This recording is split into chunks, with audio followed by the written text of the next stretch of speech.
How to create a dot design such as this in Affinity Photo using the Procedural texture filter.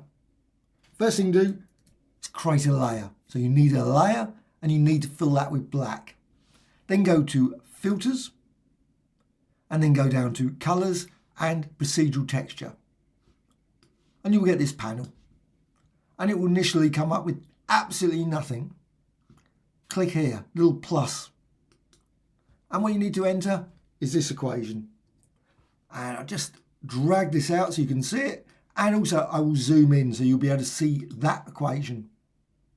All it uses is OSC sin, bracket around that, and an AS sin. That's the key thing. And you can find out more about all the various functions available via the Procedural Texture help in the Affinity Photo help. Now, if this uses A here, you will need one parameter or custom input.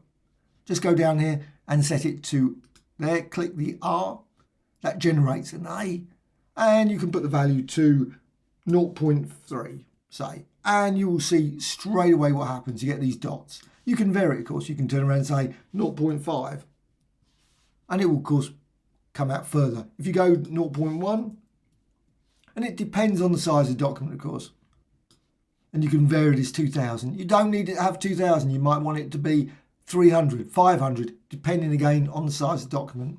And you can see what happens. You've got the very, very intense dots in the center, but as you go out, it scales it a lot smaller at the edge. Okay, so you've got this design now. Well, what you can also do is you can add this a couple of times, and you can see at the moment what it's doing. It's in the red channel, only in the red channel. But if I paste that same equation in there, they all use the same A. You can, of course, vary. You can have B and C. Maybe change those values for the red, the green and the blue. However, what you can also change is, I'm just going to make that a bit bigger so you can see it. It's the actual thing.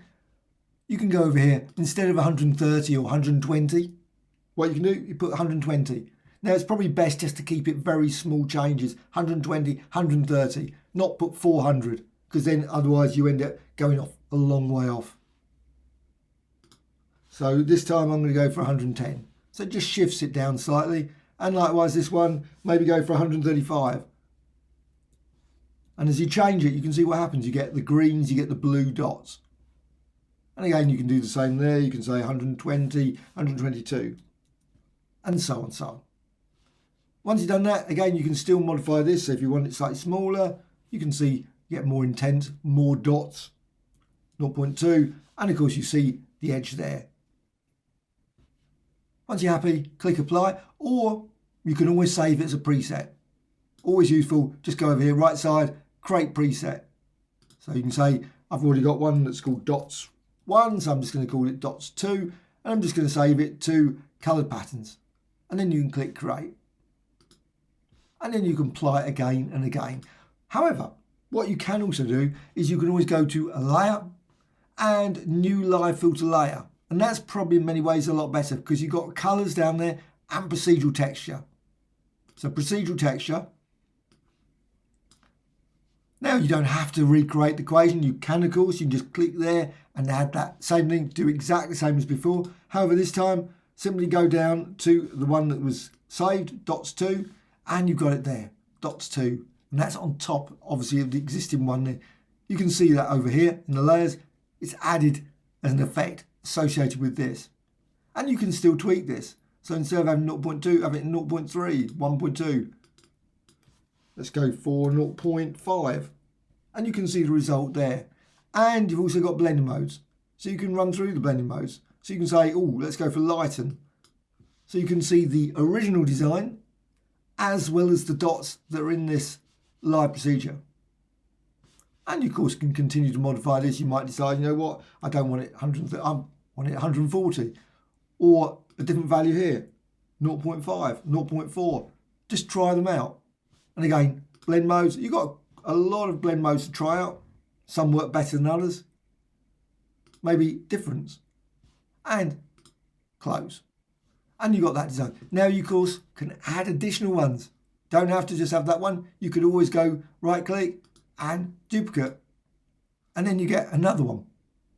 And of course you can tweak that one, double click that one, bring this up, and you can then modify this. So instead of 0.4, say 0.5, and then you can create that.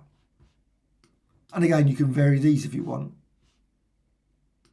Close that, and now you can see the design you get. You get a very weird and wonderful, noisy, colourful, oddball design very quickly using a very simple procedural texture equation. And of course you can modify this. You can always turn around and say, after this, layer and rasterize.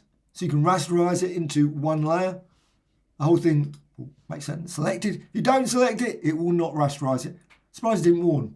However, layer, rasterize, and you've got your design there. And of course then you can go to filters and you can apply, say, filter and deform and distort the design in all kinds of different ways. And there is procedural texture, a dotty design very quickly in procedural texture. You of course don't have to do the deform bit. That's part additional thing. I love that filter. Hope you found this tutorial of interest. Any questions, please let me know in the comments below. Always great to know. Anything you'd like to see tweaked, maybe different areas of procedural texture to be explored, please let me know in the comments. Always great.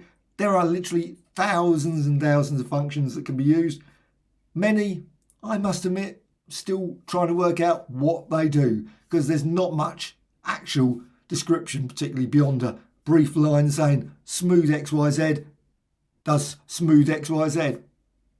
Doesn't give much of a clue there, unfortunately. Anyway, thank you much.